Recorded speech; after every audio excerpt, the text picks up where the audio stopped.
birthday ngàn shakriya mi a play ngàn ya ro ngàn pen crowd curtain trong mi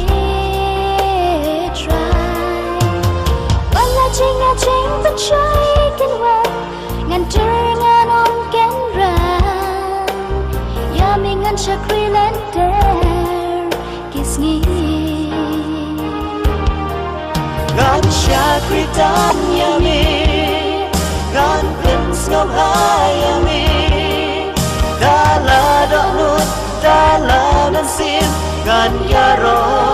ngàn shakri tan ya mi ta ka do nut mas ngeu ri Madamen simbaloi loi Try me ngan pen dan buram Kentiuna Ya kamu chẳng mi try bangan le Da jingi ba janai Ya me ngan chakri bat ngan syarai Ngan chakri tang ya mi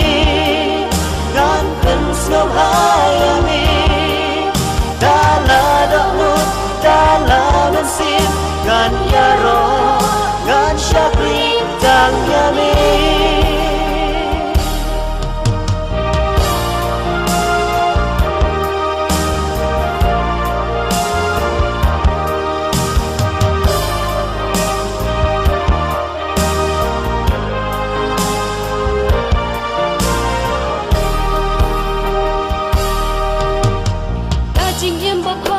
Jong ngan chakri tang ya mi try daki kam ba pha ki jong ngan lam ki we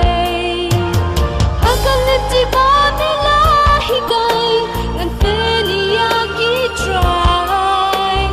tang ya mi ken ya chakri you know ngàn chakri tang ya mi ngàn pen sngom hai ya mi ta la do nut ta la nan sim ngàn ya ro